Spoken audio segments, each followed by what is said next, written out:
नमस्कार मैत्रिणींनो, अन्नपूर्णा किचनमध्ये तुमचं खूप खूप मनापासून स्वागत. बरेच दिवस कामाच्या व्यस्ततेमुळे मला कुठलीच रेसिपी बनवता आली नाही. त्यामुळे आता मी वेळात वेळ काढून तुमच्यासाठी खास अशी रेसिपी घेऊन आली आहे. तुमच्या, माझ्या आणि सर्वांच्याच अगदी लहान मुलांनासुद्धा आवडेल अशी ही रेसिपी मी तुमच्यासाठी घेऊन आली आहे. अर्थातच पनीर. गाईच्या दुधापासून पनीर कसं बनवायचं ते मी तुम्हाला आता दाखवत आहे. या ठिकाणी मी 1 लिटर गाईचं दूध घेतलेलं आहे. या ठिकाणी पाकिटातलं दूध घेतलेलं आहे. जर का तुमच्याकडे गाईचं डायरेक्ट दूध अवेलेबल असेल तर ते सुद्धा तुम्ही घेऊ शकता आणि ते दूध अशा प्रकारे तापत ठेवायचं आहे. तुम्ही बघू शकता मी गॅस ऑन केलेला आहे आणि आता दुधाला छानशी उकळी येत आहे. बघू शकता. बाहेर मिळणारे पनीर दुधापासूनच बनवलेलं असेल याची खात्री नसल्यामुळे मी घरातच अशा प्रकारे पनीर बनवत असते. नेहमी जेव्हा केव्हा खावंसं वाटेल मुलांना तेव्हा तेव्हा मी घरीच अशा प्रकारे पनीर बनवते. शक्य असल्यास तुम्ही पण अशा प्रकारचं हेल्दी पनीर घरच्या घरी बनवू शकता. आता ह्या दुधाला छानशी उकळी आल्यामुळे मी गॅस बंद केला आहे आणि इथे 1 अख्ख्या लिंबाचा रस यामध्ये टाकलेला आहे. गॅस बंद करून मगच त्यामध्ये लिंबाचा रस टाकायचा आहे आणि छानसं पळीने फिरवून बघायचं आहे की पनीर तयार होत आहे की नाही. तर बघू शकता तुम्ही किती छानसं असं तयार झालेलं आहे. मैत्रिणींनो, अशक्य वाटणाऱ्या गोष्टी आपल्याला स्वतःच्या हाताने बनवून खाऊ घालण्यात जो आनंद असतो ना, तो काही औरच असतो. आणि आता आपण हे एका कपड्यावर काढून घेऊयात.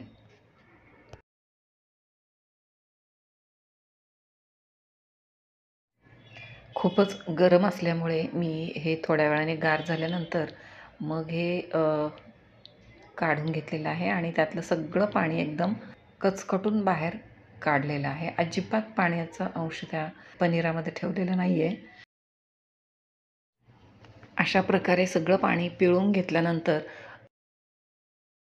त्याच्यावरती मी जाड असं एक लाकडाचं पळी ठेवलेली आहे, म्हणजे पोळीपाट ठेवलेला आहे आणि ते थोड्या वेळासाठी झाकून ठेवते. आणि आता हे जे पाणी आहे आपण पनीर तयार करून घेतलेलं, ते उरलेलं पाणी सगळं आपण कणिक मळताना वापरायचं आहे.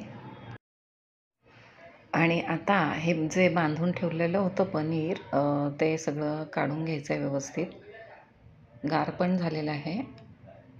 बघू शकता किती छान असा गोळा तयार झालेला आहे पनीराचा. साधारण 1 लिटर दुधापासून 200 ग्रॅम पनीर तयार होतं सहजपणे. तर अशा प्रकारे पनीर तयार झालेलं आहे. आता आपण याचे छान छान चौकोनी तुकडे करून घेऊयात. हव्या त्या आकारात तुम्ही त्याचे तुकडे करू शकता. बघू शकता किती सुंदर असं हे पनीर तयार झालेलं आहे. खूपच सॉफ्ट आणि डिलिशियस असं हे पनीर तुम्ही बघू शकता.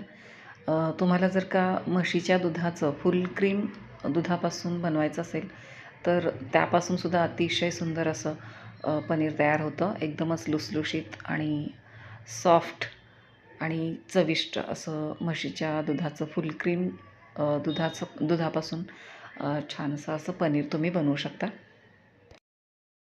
पालक पनीर, मेथी पनीर, मटार पनीर अशा प्रकारचे खूप सारे पदार्थ तुम्ही या पनीरापासून बनवू शकता. केवढं सुंदर असं घरच्या घरी पनीर तयार झालेलं आहे. बघू शकता याचं टेक्स्चर किती सुंदर मऊसूत सॉफ्ट झालेलं आहे. विदाऊट क्रीमचंसुद्धा एवढं छान पनीर बनू शकतं. तर तुम्ही अशा प्रकारे कुठल्याही गाईचं किंवा म्हशीचं दुधापासून तुम्ही छानसं असं पनीर बनवून एन्जॉय करू शकता. जर का तुम्हाला ही रेसिपी आवडली असेल तर माझ्या चॅनलला लाईक, शेअर आणि सबस्क्राईब करायला विसरू नका. धन्यवाद.